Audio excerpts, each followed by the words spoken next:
AIO for dumping my boyfriend after he casually admitted he only started dating me to bully his brother and get revenge on some old family drama.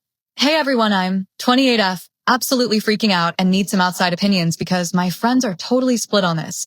And I feel like my entire world has been turned upside down in the worst way. I've been dating my boyfriend, Alex, 30M, for about a year now, and up until last weekend, I thought we had something really special. We met at a mutual friend's backyard barbecue party. He was there with a sketchbook, being all charming and laid back as a graphic designer for a local marketing agency, the type who creates cool logos and ad campaigns during the day and unwinds with indie bands at night. I'm a third-grade teacher at an elementary school in our mid-sized city, spending my days planning lessons on math and reading, grading stacks of papers in the evenings, and trying to inspire little kids to love learning. Things between us seemed perfect.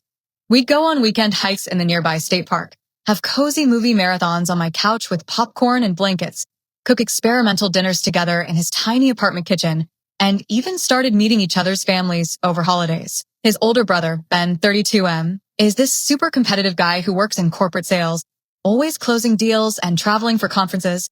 He's been a bit standoffish toward me from the start, giving short answers at family gatherings or avoiding eye contact. But I just chalked it up to typical sibling rivalry, or maybe him being protective of Alex. Last weekend, everything shattered. We were chilling at his place after a casual dinner of takeout tacos, lounging on the couch and reminiscing about how we met at that party, when Alex suddenly laughed and said, "You know, I only asked you out initially to bully Ben a little bit." I froze, thinking it was some weird joke, but he kept going with his casual tone like it was no big deal.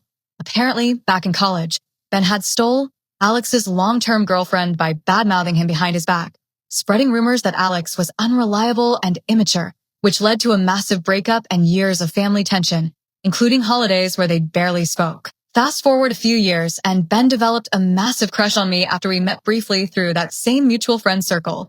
He even asked me out once over coffee, but I turned him down politely because I wasn't interested. Alex found out about Ben's crush through the grapevine, saw it as his golden opportunity for petty revenge, and decided to pursue me aggressively just to rub it in Ben's face, like dating his brother's former crush as a way to one-up him and settle the old score. He swore up and down that he fell for me for real after our first few dates, that my personality and our chemistry made the revenge angle disappear completely, and that our relationship is genuine now. But the admission hit me like a gut punch. I felt used, like a pawn in some immature brotherly game, and our whole foundation seemed like a cruel joke. I grabbed my stuff, stormed out of his apartment in tears, blocked him on everything, and haven't responded to his frantic apologies since. My best friend says I'm overreacting because he clearly loves me now and people grow, but my sister thinks it's a huge red flag for manipulation and I should run. Work's been absolute hell. I can barely focus on lesson plans or classroom activities, mixing up kids' names during reading time from the distraction. AIO? Should I hear him out and try to work through it?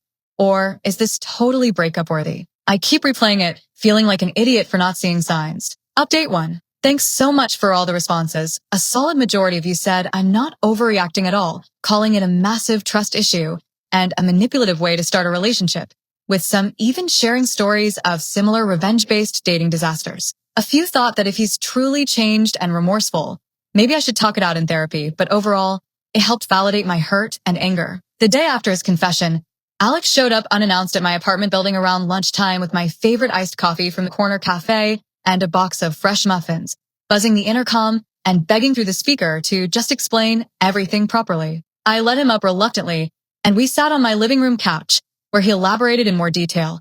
The college drama with Ben was apparently brutal. Ben not only spread those rumors about Alex cheating or being flaky, but also swooped in to console the ex-girlfriend, leading to them dating briefly and causing a huge family fallout that included awkward Thanksgivings and even a period where their parents took sides. When Alex heard from a shared friend that Ben was really into me and got rejected, he saw it as karma finally circling back and asked me out specifically to show Ben what he missed out on. But he insisted that after our first real coffee date, where we talked for hours about books and travel dreams, he was genuinely hooked on my laugh, my kindness, and how I made him feel seen. The revenge faded fast, he said. He apologized profusely, tears in his eyes, saying he should have told me sooner, but was terrified I'd leave like this. I was so torn. Part of me saw his remorse and remembered all our good times, like that road trip to the coast where we watched sunsets, but it still felt like our entire foundation was built on a lie. I told him I needed serious space, no contact for at least a week to think, and he left looking defeated. My sister came over that evening with a bottle of wine and takeout Chinese.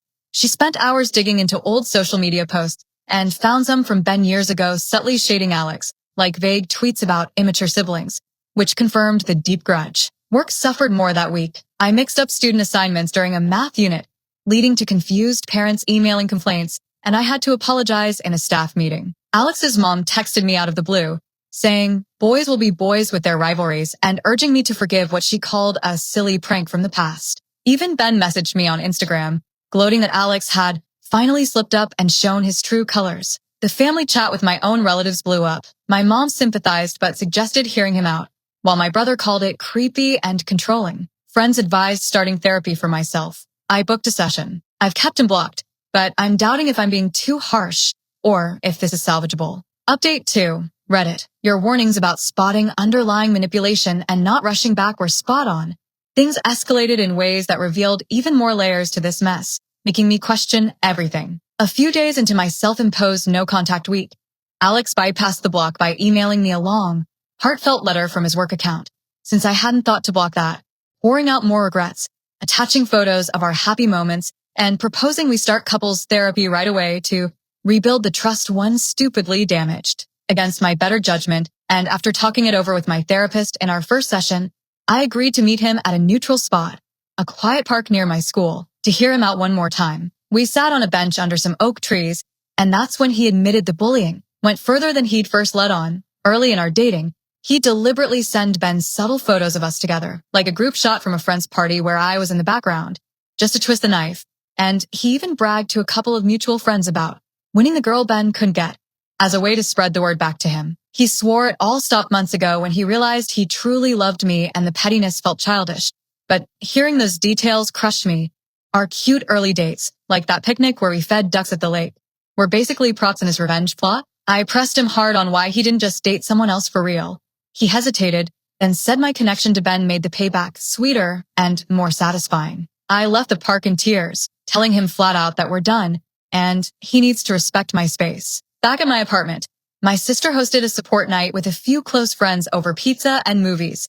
One of them revealed she'd heard rumors from Ben's social circle about the brothers' ongoing feud, including how Alex had pulled petty stunts in the past like anonymously sabotaging Ben's job applications with fake reviews. Work gave me a compassionate personal day after I confided vaguely in my principal about relationship stress causing focus issues.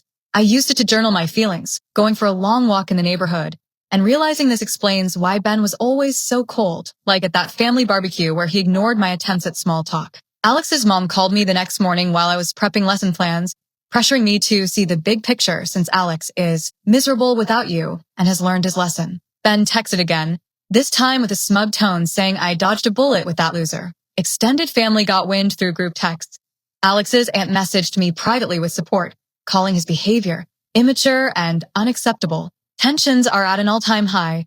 I'm leaning heavily toward a permanent breakup, but still miss the good times we had, like lazy Sundays cooking breakfast. Therapy's helping, but the doubt lingers. Update 3. After that revealing park meeting and update 2, even deeper issues started surfacing, solidifying my certainty that breaking up was the right call, and I wasn't overreacting. My therapist, in our second session at her cozy office downtown, helped me unpack it all.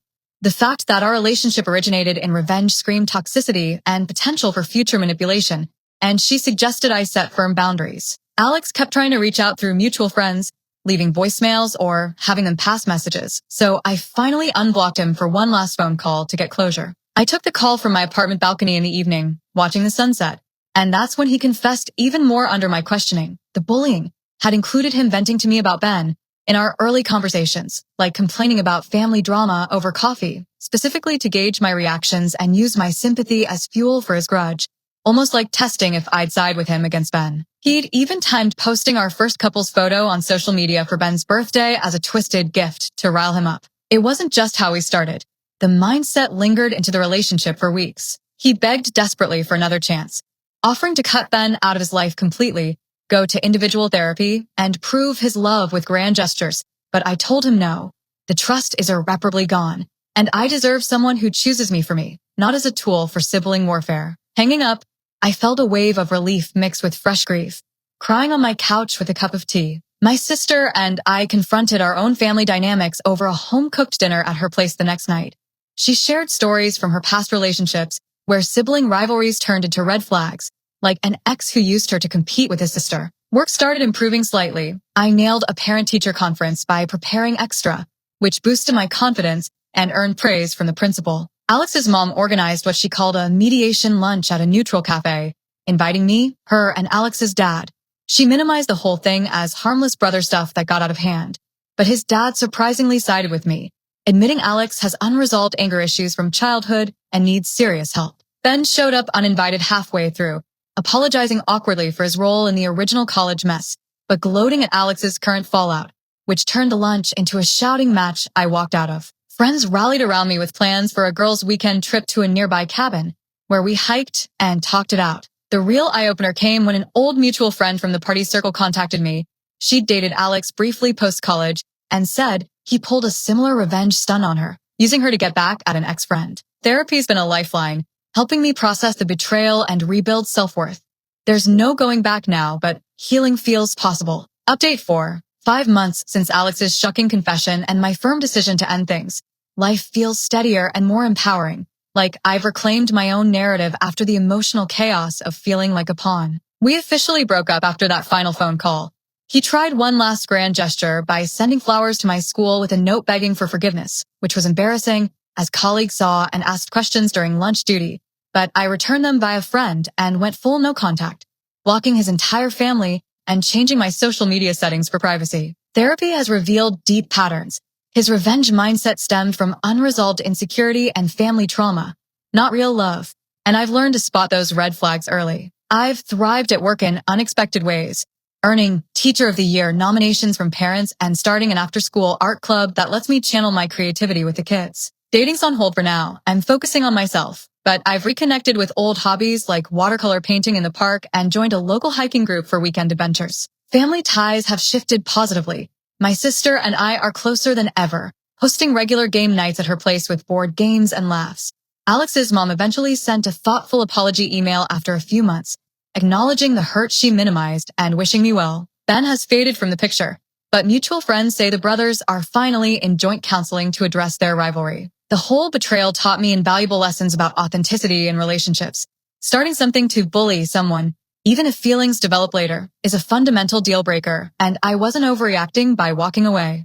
Reddit, your balanced perspectives, shared stories, and encouragement kept me grounded through the doubt, guilt, and heartache. Thanks for helping me see clearly.